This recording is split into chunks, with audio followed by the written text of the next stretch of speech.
It's now just hit 5 p.m., which means Community Day is officially over, and we should have something really special coming in soon, but I might need to refresh the game. Oh, I don't have to restart, and we got very lucky. Look at this. We have a golden stop right here. So what we're gonna do is we're gonna spin this thing, and we're gonna get something really awesome. Only 3 Pokeballs from the spin, but we're just gonna click off this for a second, and there we go. We got a mysterious coin, and Professor Willow's gonna talk to us for a second. What's that you got there, JT? Ah, yes, I see this appears to be a very old coin. I picked up one myself, actually. There's something mysterious about them. And then we're gonna get a phone call from somebody in the Paldea region, which is the Gen 9 region. Well, hello, Jock. It was great hearing you speak at the World Pokemon Ecological Society conference the other day. Thank you. Your lecture strolling through the world of Pokemon was fantastic, too. And now we're being introduced to Jacques. He teaches biology at the Academy in the Paldea region. It's very nice to meet you. Oh, that coin. Do you know something about this, Jacques? I think I might. I know we were supposed to discuss Diglett, but can I get a rain check? This is something I want to look into. Of course, I'll get right on to researching this with JT and make sure to take a video of a coin to share with you soon. Thank you. I'll see you later. Happy exploring. All right, JT, let's get cracking. I'd like to find a few more coins, so why don't we start looking around? These coins are a little suspicious, but I can't help feeling excited all the same. I believe a thorough investigation's in order. We've got a lot of ground to cover, so I'll start my search over there. Are you ready? Then let's go. So now that we're done with that, we're gonna wait for just a second, and we should have a little buddy come in just a moment.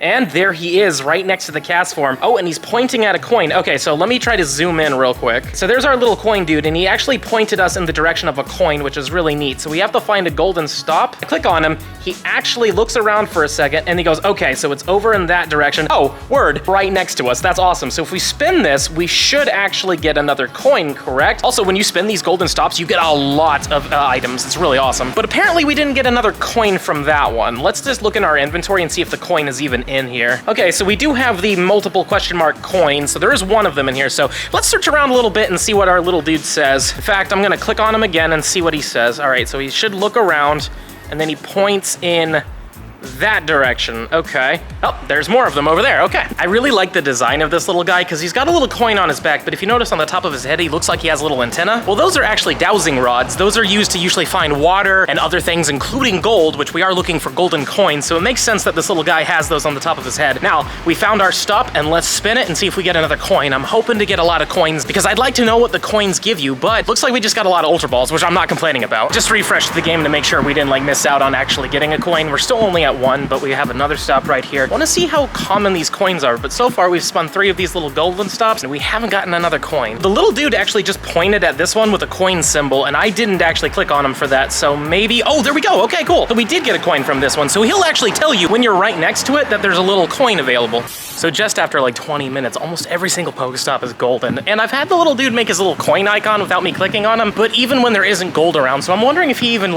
tricks you, because I've clicked on him when I'm facing one day, and he always points the other direction. So maybe he's just there to fool you, and you just need to ignore him because he doesn't know exactly what he's doing.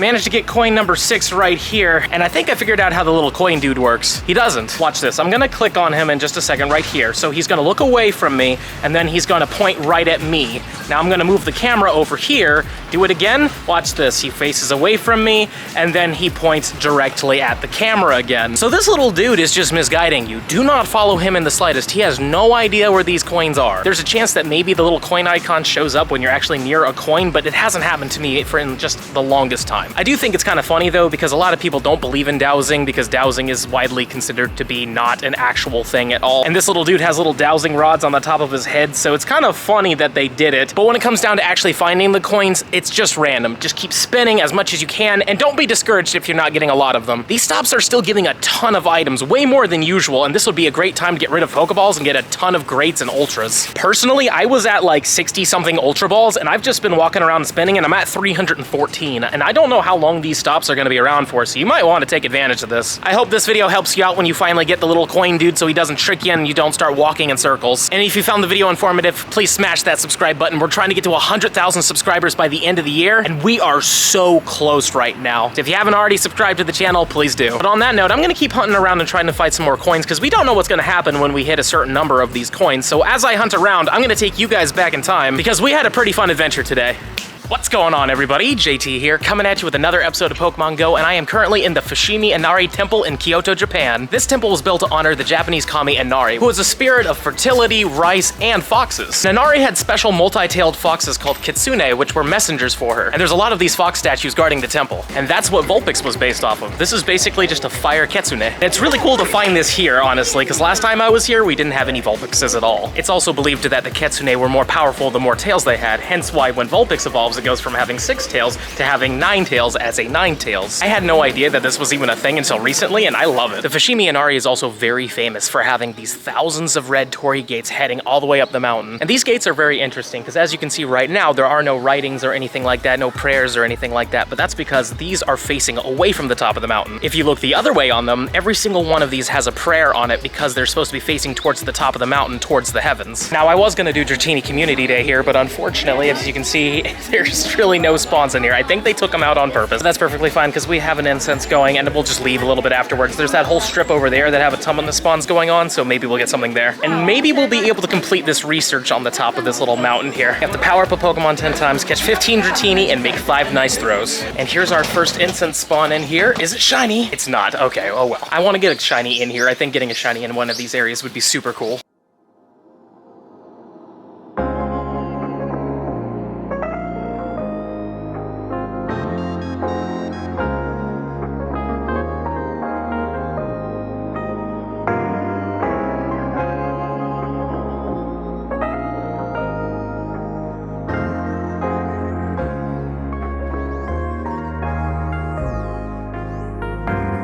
Even though there's no spawns here, I was able to get 3 quests here that give you an encounter, so let's see what happens. Do we get a pink Dratini from this one? That would be really cool.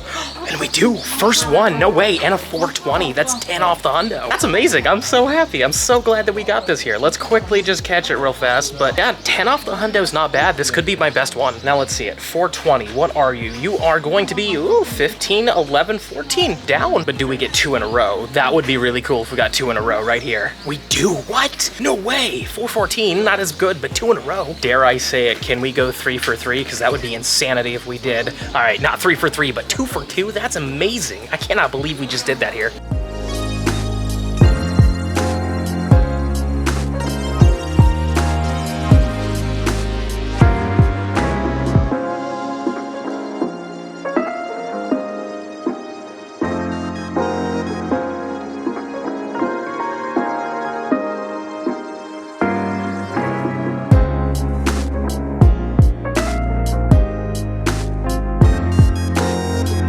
This is a really cool spot. There's a lot of little shrines everywhere with tons of kitsune statues everywhere as well. And we've also completed the first page, so let's claim our Pokeballs. Let's see if we get ourselves a shiny little Dratini from this, because that would be cool if we got 3 from a research. So let's see it right here, right now. Is it pink? It's not pink from the research, but that's fine. Also, thank you to Fleece King for actually giving me the research. I appreciate it, man. And for the final encounters, we do get ourselves some incenses, and we also got some XP. I was having a little bit of connection issues for a second there, but we also have a Dratini. It isn't shiny, and a 406. And for page 204, we have to catch 15 more Dratini, transfer 10 Pokemon, and evolve 3 Dratinis. Let's do it.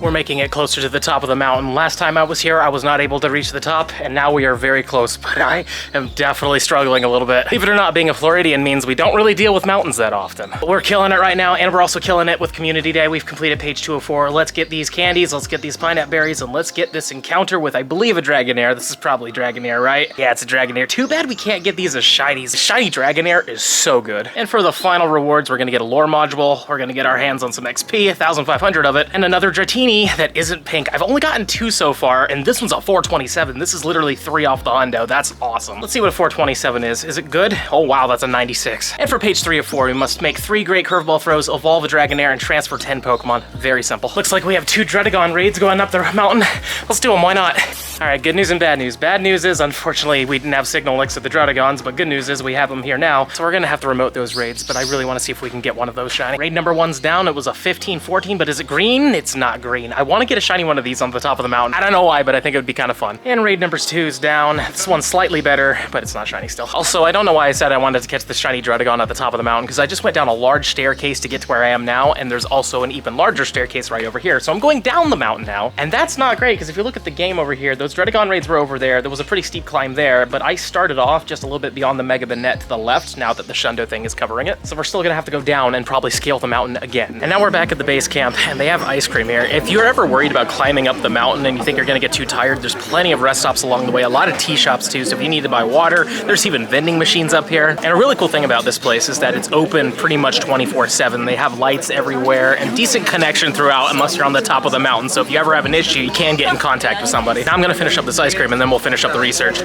Now let's claim page 3 of 4 stuff. I'm gonna get 50 Dratini candies, we're gonna get a lucky egg, and we're gonna get 15 great balls. And I love the rewards for this one. I always love getting rocket radars, especially because I know we have a rocket event coming up soon, and I'm definitely gonna grind out the new shiny shadows. And page 4 of 4 is just auto-completed, so let's get the silver pineapple berries, the 3,500 XP, and a Dratini encounter. Are you gonna be shiny? My third one? No, unfortunately not, and it is a 411. And for our final rewards, we get 3,000 Stardust, we're gonna get 3 rare candies, and an encounter with probably a Dragonite. I bet you anything it's a Dragonite. Oh my god, it's a Dragonite. Who would have known? And this Dragonite's gonna be a pretty good one. Wow, a Goku Bat. Of course we got a Goku Bat up here. Oh well, now that we got the Goku Bat Dragonite, let's head down the mountain because there's something coming up that's really exciting, but this is not the best place to do it. And apparently just a little bit outside of this place is where all the spawns were, so let's see if we can get ourselves a wild shiny. I've yet to get a wild shiny this entire time. And here's shiny number 3. We got it. I mean, these clusters are huge on the outside of this place. Like, if you want to go up the mountain, that's great, but if you do a community day here, probably avoid the innermost part because they took all the spawns away, but the outer rim is just ridiculous. But let's see how good this one is. Our first shiny in the wild is not bad, actually. Could have gotten this from a hatch or a research. And now we're back in the present, and if you were curious how many shiny Dratinis I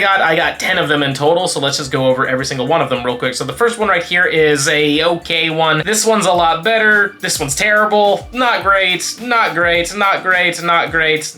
Okay. Better. Actually a 3-star, so that's cool. And I think this is my best one, to be honest with you. And that was the first one, right? Yeah, so all in all, it was okay. To be honest with you, I was more excited about reaching the top of the mountain than I was actually hunting the Dratinis, but it was still fun having it along the way when I was trying to go up the mountain. And as for the coins, we're currently at 11 of these things, which is pretty neat. We don't know yet if anything gets unlocked, like say if I get like 50 of them or something like that, but I'm sure we're gonna learn about these very, very soon. I really hope you enjoyed today's video, and if you did, you should check out this video right here, where we go to one of the coolest things Japan has to offer. Don't forget to like, comment, and subscribe, and I'll see you in the next one.